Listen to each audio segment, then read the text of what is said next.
friends, how are you? I hope you are doing good. Today we are going to learn about ability. Ability అంటే సమర్థత. మనలో ఉన్న సమర్థత ఏమైతే చేయగలమో అవి చెప్పడాన్నే ఎబిలిటీ అంటాం. యాక్చువల్గా మనం ప్రజెంట్ ఎబిలిటీ, ప్రజెంట్ సిచ్యువేషన్స్ గురించి మనం మాట్లాడుకుంటున్నాం. ప్రజెంట్ సినారియో మాట్లాడుకుంటున్నాం. లాస్ట్ వీడియోస్ అన్ని పాస్ట్ సినారియో మాట్లాడుకున్నాము. అలాగే ఇప్పుడు ప్రజెంట్ సినారియో మాట్లాడుకుంటున్నాం. అందులో భాగంగా ఈరోజు మనం ఎబిలిటీ, మనలో ఉన్న సమర్థత ఏదైతే ఉంది, మనం ఏమి చేయగలము, మనలో ఉన్న ఎబిలిటీస్ ఏమిటి అనేది ఇప్పుడు మనం మాట్లాడుకుంటున్నాం. అవి ఎలా చెప్పాలనేది నేర్చుకుందాం. ఓకేనా ఫ్రెండ్స్? ఇప్పుడు యామ్ ఈజ్ ఆర్ యూజ్ చేసి, ఎబుల్ యూజ్ చేసి ఇది ఈజీగా మాట్లాడొచ్చు. I am able to cook. I am able to ride a bike. I am able to drive. I am able to swim. ఇలా అంటే నా గురించి నేను చెప్తున్నానంటే ఐ యూజ్ చేస్తాం. సబ్జెక్ట్కి వెర్బ్కి ఒక అగ్రిమెంట్ ఉంటుంది. అదేంటి? ఐకి యామ్ యూజ్ చేస్తాం. హీ షీ ఇట్ సింగులర్ నౌన్స్కి ఈజ్ యూజ్ చేస్తాం. ప్లూరల్ నౌన్స్కి, ప్లూరల్ సబ్జెక్ట్స్కి ఆర్ యూజ్ చేస్తాం. మీరు అది మర్చిపోకూడదు. బిఫోర్ గోయింగ్ టు క్లాస్ మనకి కొన్ని రూల్స్ ఉన్నాయి కదా, అవి తెలుసుకుందాం. ఏంటి? తెలుగు టు ఇంగ్లీష్ ట్రాన్స్లేట్ చేయకూడదు, డైరెక్ట్గా ఇంగ్లీష్లోనే మాట్లాడాలి. మీరు ఇమేజ్ గుర్తు తెచ్చుకోవాలి, అది మాట్లాడేసేయాలి. అంతే అంతే తప్ప ట్రాన్స్లేట్ చేయడము, లేకపోతే సెంటెన్సెస్ ఎట్లా క్రియేట్ చేయాలని థింక్ చేయడము ఇలా చేయకూడదు. డైరెక్ట్గా ఆటోమేటిక్గా మాట్లాడాలి. రైటా రాంగా అని ఆలోచించొద్దు. మీకు అది రాంగ్ అయితే ఇక్కడ నేను ఉన్నాను కరెక్ట్ చేయడానికి. అది మనం రాంగ్ మాట్లాడామంటే అది ఈజీగా మనకి తెలిసిపోతుంది. ఈ రూల్స్ గుర్తుపెట్టుకోండి. అలాగే ఇప్పుడు let's go to the class. I am able to sing. I am able to dance. I am able to read. నేను చదవగలను. I am able to write. I గురించి చెప్తే ఇట్లాగా. అదే హీ గురించి చెప్తే he is able to fight. అతను పోట్లాడగలడు. He is able to fight. He is able to walk. అతను నడవగలడు. He is able to walk now. అతను ఇప్పుడు నడవగలడు. అంటే అతను కొన్ని కారణాల వల్ల నడవలేకుండా ఉండవచ్చు. అప్పుడు అతను ఇప్పుడు నడవగలడు అని మనం చెప్తున్నాం. He is able to walk now. ఇప్పుడు అతను నడవగలడు, నడవగలిగే స్థితిలో ఉన్నాడు అని. He is able to pay. అతను పే చేయగలడు. He is able to buy a car. అతను ఒక కార్ కొనగలడు. He is able to buy a house. అతను ఒక హౌస్ కొనగలడు. He is able to speak her.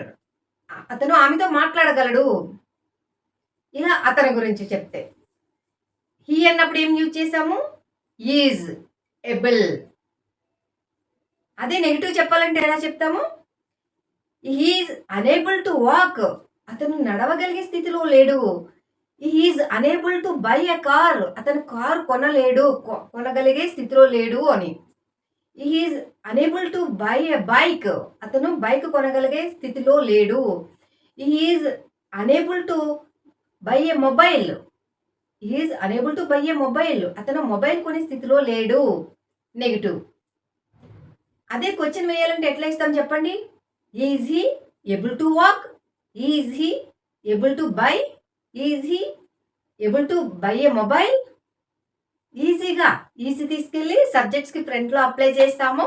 అంతే అయిపోతుంది, క్వశ్చన్ అయిపోతుంది కదా. ఎంత ఈజీగా ఉందో కదా చెప్పండి. పాజిటివ్ సెంటెన్స్ ఎట్లాగా? Is able to buy A mobile. అదే నెగిటివ్ చెప్పాలంటే is unable to buy A mobile. అతను మొబైల్ కొనగలిగే స్థితిలో లేడు. Is he able to buy A mobile? అతను కొనగలిగే స్థితిలో ఉన్నాడా mobile? Is he unable to buy A mobile? అతను కొనగలిగే స్థితిలో లేడా? Negative interrogative question. ఇలాగ మనం ఎన్నో క్వశ్చన్స్ ఈజీగా వేయచ్చు. సెంటెన్సెస్, పాజిటివ్ సెంటెన్సెస్ అనేవి క్రియేట్ చేయొచ్చు. నెగిటివ్ సెంటెన్సెస్ కూడా ఈజీగా క్రియేట్ చేయొచ్చు. మీరు ట్రై చేయండి ఫ్రెండ్స్. ఎందుకంటే మనం ప్రతిదీ మంచిగా ప్రాక్టీస్ చేస్తేనే కదా పర్ఫెక్ట్ అవుతాం. మీ గురించి, మీ ఫ్రెండ్స్ గురించి, మీ ఫ్యామిలీ గురించి, ఒక్కొక్కళ్ళ గురించి చెప్పండి ఇదంతా. ఇప్పుడు ఇంతవరకు మనం ఏం చెప్పాము? అతని గురించి మనం మాట్లాడాము. ఫస్ట్ ఐ యూజ్ చేసి కొన్ని సెంటెన్సెస్ చెప్పుకున్నాం కదా, వాటిని నెగిటివ్స్ చేద్దామా? I am unable to cook. నేను వంట చేయలేను. I am unable to walk. నేను నడవలేను. I am unable to sing. నేను పాడలేను. ఇలా am I unable to walk? నేను నడవలేనా? Am I unable to sing? నేను పాడలేనా? Am I unable to sing? Am I unable to cook? నేను వంట చేయలేనా? ఇలా క్వశ్చన్స్ వేసేయడం అంతే. ఇది సెల్ఫ్ కాన్ఫిడెన్స్. మనకి అనిపిస్తుంది నువ్వు ఈ పని చేయలేవంటే మనకి పెద్ద పౌరుషం వచ్చేస్తుంది. What? Am I unable to walk? నేను నడవలేనా? ఎందుకు నడవలేను? Why am I unable to walk? ఎందుకు నడవలేను? Why am I unable to walk? I am able to walk. నేను నడవగలను. I am able to walk. That's all. నేను నడవగలను అంతే. ఇలా మనం ఈజీగా మాట్లాడొచ్చు. ఇప్పుడు she is able to sing. ఆమె పాడగలదు. She is able to cook. ఆమె వంట చేయగలదు. She is able to do job. She is able to do job. ఆమె జాబ్ చేయగలదు. She is able to work. ఆమె పని చేయగలదు. She is able to buy A sorry. ఆమె ఒక సారీ కొనగలదు. కొనగలిగే స్థితిలో ఉంది. She is unable to buy a car. ఆమె ఒక కార్ కొనగలిగే స్థితిలో లేదు. She is unable to buy a house. ఆమె హౌస్ కొనగలిగే స్థితిలో లేదు. ఇలా చెప్తున్నాం అంటే నెగటివ్ చెప్తున్నాం అనమాట. ఆమె చేయగలిగే స్థితిలో లేదు అని. ఇక్కడ ఎట్లా యూజ్ చేస్తున్నాం? పాజిటివ్ సెంటెన్సెస్లో ఎబుల్ యూజ్ చేస్తున్నాము. అంటే am, is, are plus able use చేస్తున్నాం. అదే నెగిటివ్ సెంటెన్స్లో అనేబుల్ యూజ్ చేస్తున్నాం. లేదంటే కూడా నాట్ కూడా యూజ్ చేసి చెప్పొచ్చు. I'm not able to buy a car. నేను ఒక కారు కొనలేను. I'm unable to buy a car అనొచ్చు. I'm not able to buy a car అనొచ్చు. అనేబుల్ యూజ్ చేయొచ్చు లేదా నాట్ ప్లస్ ఏబుల్ యూజ్ చేయొచ్చు. ఇలా కూడా మనం సెంటెన్సెస్ క్రియేట్ చేయొచ్చు. ఇప్పుడు she unable to buy a car. ఆమె కారు కొనలేదా? అదే నాట్ యూజ్ చేస్తే ఈ she not able to buy a car. ఆమె కారు కొనలేదా? నాట్ యూజ్ చేయొచ్చు, అనేబుల్ యూజ్ చేయొచ్చు. ఓకేనా ఫ్రెండ్స్? మీకు ఏది కంఫర్ట్ అనిపిస్తే అది యూజ్ చేసి మాట్లాడొచ్చు. అలాగే ఇంకా కొన్ని సెంటెన్సెస్ క్రియేట్ చేద్దామా? యూ యూజ్ చేద్దాం. You are able to go there. నువ్వు అక్కడికి వెళ్ళగలవు. You are able to lift that. నువ్వు అది ఎత్తగలవు. You are able to fight them. నువ్వు వాళ్ళతో ఫైట్ చేయగలవు. You are able to fight them. You are able to fight with them. నువ్వు వాళ్ళతో ఫైట్ చేయగలవు. You are able to call them. నువ్వు వాళ్ళని పిలవగలవు. You are able to call police. నువ్వు పోలీస్కి కాల్ చేయగలవు.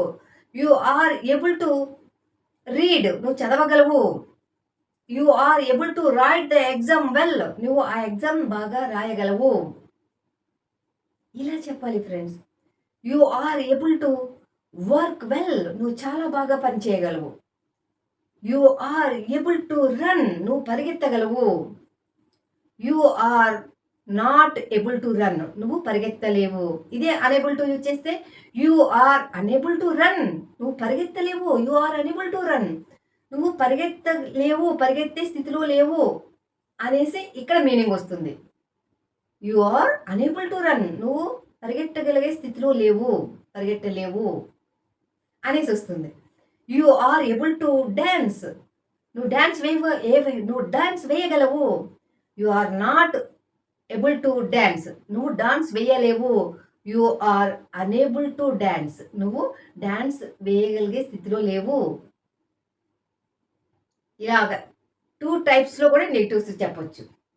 Are you able to dance. నువ్వు డాన్స్ వేయగలవా? Are you unable to dance.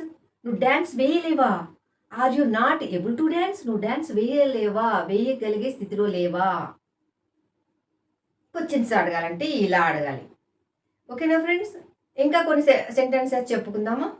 మీరు అడగండి, మీరు చెప్పండి. మీరు కొన్ని సెంటెన్సెస్ క్రియేట్ చేయండి. మాట్లాడుతూనే ఉండండి. What ever it may be. మీరు మాట్లాడుతుంటేనే పర్ఫెక్ట్ అవుతారు. అక్కడ అస్సలు కాంప్రమైజ్ అవ్వద్దు. మీకు తెలుసు కదా, conscious mind, sub conscious mind. ఇప్పుడు మన పని ఏంటి? ఇవన్నీ కూడా మన కాన్షియస్ మైండ్లో ఫిక్స్ చేయడం అనేదే మన మెయిన్ కాన్సెప్ట్. రైట్? అప్పుడే ఇది న్యాచురల్ స్పీకింగ్ ఇంగ్లీష్ న్యాచురల్‌గా మాట్లాడడం అనేది జరుగుతుంది. ఎప్పుడైతే ఇవన్నీ మన సబ్‌కాన్షియస్ మైండ్‌లోకి ఇంకిపోతాయో ఆటోమేటిక్‌గా మన ప్రమేయం లేకుండానే మనం మాట్లాడటం స్టార్ట్ చేస్తాం. మాట్లాడేస్తూ ఉంటాం. ఓకేనా ఫ్రెండ్స్? మీరు ప్రాక్టీస్ చేయండి. ఈత వచ్చిన తర్వాత వాటర్‌లో దిగుతాను అన్నట్టు కాకుండా, గట్టు మీద కూర్చొని ఈత వచ్చిన తర్వాతే వాటర్‌లో దిగుతాను అంటే ఎట్లాగైతే కుదరదో, ఇది కూడా మొత్తం ఇంగ్లీష్ అంతా వచ్చిన తర్వాతే నేను ఇంగ్లీష్ మాట్లాడతాను అంటే అవ్వదు ఫ్రెండ్స్. మీరు ఫస్ట్ నుంచే మాట్లాడాలి. నీటిలో కాళ్ళు పెట్టి దిగి ఈదడం నేర్చుకుంటూ ఉంటేనే ఈత వస్తుంది మీకు. అలాగే మీకు వచ్చింది వరకు మీరు మాట్లాడగలరో అంతవరకు మీరు ఎంతవరకైతే మాట్లాడగలరో అంతవరకు మీరు అప్పటినుంచే ఆ చిన్న చిన్న వర్డ్స్ నుంచే ఈ మాట్లాడుతాను అనేది నేర్చుకుంటూ ఉంటే మాట్లాడడం అనేది ఆటోమేటిక్‌గా వచ్చేస్తుంది. అంతే. ఈతలో నీటిలో దిగి ఈదడం ప్రాక్టీస్ చేస్తే ఈత ఎలా వస్తుందో, ఇది ఇంగ్లీష్ కూడా మాట్లాడుతూ ఉంటే ఆటోమేటిక్‌గా మీకు మాట్లాడడం వచ్చేస్తుంది. అంతే. ఈ న్యాచురల్ ఇంగ్లీష్ అనేది చాలా చాలా ఈజీ ఫ్రెండ్స్. ఎందుకంటే ఇక్కడ గ్రామర్ గురించి ఆలోచించాల్సిన అవసరం లేదు. గ్రామర్‌తో పని లేదు. మీరు సబ్జెక్ట్ అండ్ ఈ హెల్పింగ్ వెర్బ్స్‌కి ఏదైతే సబ్జెక్ట్ అండ్ వెర్బ్ అగ్రీమెంట్ ఏదైతే ఉందో అది గుర్తుపెట్టుకోవాలి. What is that agreement? అంటే ఐ వచ్చినప్పుడు యామ్ యూజ్ చేస్తాము. యూ, వి, దే వచ్చినప్పుడు ఆర్ యూజ్ చేస్తాము. అలాగే he, she, it singular noun వచ్చినప్పుడు ఈజ్ యూజ్ చేస్తాం. ప్లూరల్ నౌన్స్ కూడా ఆర్ యూజ్ చేస్తాం అన్న సంగతి ఒక్కటి మనం గుర్తుపెట్టుకోవాలి. అదొక్కటి గుర్తుపెట్టుకుని సబ్జెక్ట్ వెర్బ్ అగ్రిమెంట్ ఏదైతే ఉందో హెల్పింగ్ వెర్బ్స్ తోటి అది మనం కరెక్ట్‌గా చేయాలి. కరెక్ట్‌గా చేస్తే మిగిలిందంతా ఆటోమేటిక్‌గా మనం మాట్లాడేస్తాం. ఎంత పెద్ద సెంటెన్సెస్ అయినా ఈజీగా క్రియేట్ చేయగలం. ఓకేనా ఫ్రెండ్? మీరు కొన్ని క్వెషన్స్ అడగండి. ఆన్సర్స్ చెప్పండి. ఇలా ప్రాక్టీస్ చేయండి. Okay? They are able to work. They are able to dance. They are able to fight. They are unable to fight. వాళ్ళు ఫైట్ చేయలేరు. They are unable to dance. వాళ్ళు dance వేయలేరు. They are unable to work. వాళ్ళు పని చేయలేరు. ఇలాగా దేకి are use చేసి ఈజీగా మాట్లాడొచ్చు. ఎబుల్ చేయగలరు. అనేబుల్ చేయలేరు. ఆర్ ప్లస్ ఎబుల్ చేయగలరు. ఆర్ ప్లస్ అనేబుల్ చేయలేరు. That's all. ఇలాగ మనం ప్రాక్టీస్ చేయాలి ఫ్రెండ్స్. ప్రాక్టీస్ చేయాలి. అప్పుడే మనం పర్ఫెక్ట్ అవుతాం. చూడండి. Are you able to dance? Yes, I am able to dance. Are you able to cook? Yes, I am able to cook. Are you able to work? Yes, I am able to work. Are you able to ride a bike? No, I am unable to ride a bike. No, I am unable to ride a bike. నేను ఆ bike ride చేయలేను. Are you able to cook? Yes, I am able to cook. Is he able to drive? అతను drive చేయగలడా? Yes, అతను drive చేయగలడు. Is he unable to work? అతను పని చేయలేడా? No, is unable to work. అతను పని చేయలేడు. Is he able to ask her? అతడు ఆమెను అడగగలడా? He is unable to ask her. No, అతను ఆమెను అడగలేడు. అతను ఆమెను అడగలేడు. Is he able to buy a car? Yes, he is able to buy a car. Is he able to buy a house? No, he is unable to buy a house. అతను house కొనలేడు. ఇలా is use చేసి కొన్ని questions. Is she able to cook well? ఆమె బాగా వంట చేయగలదా? Yes, she is able to cook. ఆమె బాగా వంట చేయగలదు. Is he unable to cook? ఆమె వంట చేయలేదా? No, she is unable to cook. ఆమె వంట చేయలేదు. Why is she unable to cook? ఎందుకు ఆమె వంట చేయలేదు? ఇలా is it able to run fast? అది వేగంగా పరిగెత్తగలదా? It is unable to run fast. అతను అది వేగంగా పరిగెట్టలేదు. అది వేగంగా పరిగెట్టలేదు. Yes, it is able to run fast. అది వేగంగా పరిగెత్తగలదు. It is able to run fast. అది వేగంగా పరిగెత్తగలదు. ఇలా మనం ఎన్నో సెంటెన్సెస్ క్రియేట్ చేయొచ్చు ఫ్రెండ్స్. చేయండి. ఒక కండిషన్ ఉంది ఇక్కడ. మీరు పెన్ అండ్ పేపర్ యూజ్ చేయొద్దు. మీరు ఇట్లానే ఓపెన్గా సెంటెన్సెస్ క్రియేట్ చేయండి. ఓపెన్గా మాట్లాడండి. పాజిటివ్ సెంటెన్సెస్ మాట్లాడండి. నెగిటివ్ సెంటెన్సెస్గా క్రియేట్ చేయండి. అలాగే క్వశ్చన్ సెంటెన్సెస్గా కూడా మీరు క్రియేట్ చేయాలి. క్వశ్చన్ వర్డ్స్గా కూడా మీరు క్రియేట్ చేయాలి. ఇలా ఓపెన్గా చేయాలి తప్ప పెన్ను తీసుకొని పేపర్ మీద రాయడం ఇవేమీ చేయొద్దు. ఇవి ఎక్కడ ఉండాలి? మీ మైండ్లో ఫిక్స్ అయిపోవాలి. మీ సబ్ కాన్షియస్ మైండ్లో ఇంకిపోవాలి. అప్పుడే మీరు న్యాచురల్ ఇంగ్లీష్ అనేది మాట్లాడగలరు. ఓకేనా ఫ్రెండ్స్? పాస్ట్ సినారియో కంప్లీట్ చేసుకున్నాం కదా. మరి ఆ వీడియోస్ మీరు పదే పదే చూస్తూ మైండ్లోకి ఇంకిపోయేలా చేయాలి. పదే పదే చూడాలి, గుర్తు చేసుకోవాలి. చూసింది మీకు గుర్తుంటే చూడవలసిన అవసరం లేదు. మీరు కుకింగ్ చేస్తున్నా, లేకపోతే ఆఫీస్లో వర్క్ చేస్తున్నా, ఏమైనా సరే, ఏ ప్లేస్లో ఉన్నా సరే మీరు ఇవి రిపీట్ చేసుకుంటూ ఉండాలి. రివిజన్ చేసుకుంటూ ఉండాలి. మైండ్లో రిపీట్ చేసుకుంటూ ఉండాలి. మీరు పాస్ట్ సినారియో అంతా మీకు గుర్తుండాలి. మర్చిపోవడానికి వీలు లేదు ఎట్టి స్థితిలో కూడా. తర్వాత ఇప్పుడు ఏంటి, ప్రజెంట్ సినారియో నడుస్తుందిగా. ఈ ప్రజెంట్ సినారియో కూడా అలానే గుర్తుపెట్టుకోవాలి. మీరు మర్చిపోకూడదు, గుర్తుపెట్టుకోవాలి. ఇది పాస్ట్ మీకు గుర్తుండిపోయి ఇప్పుడు ప్రజెంట్ గుర్తుండిపోయింది అంటే 75% ఇంగ్లీష్ వచ్చేసినట్టే. తప్పకుండా వస్తుంది. అదే నెక్స్ట్ ఏముంటుంది, ఫ్యూచర్ సినారియో చెప్పుకుంటాం కదా. Present, past, future. Past, present, future ఈ 3 వచ్చేసాయంటే ఆటోమేటిక్గా మీకు అన్ని ఇంగ్లీష్లో మాట్లాడేస్తారు. గుర్తుపెట్టుకోండి ఫ్రెండ్స్. ఈ వీడియో మీకు చక్కగా అర్థమైంది అనుకుంటున్నాను. If you like this video, please like, share, subscribe. Thank you.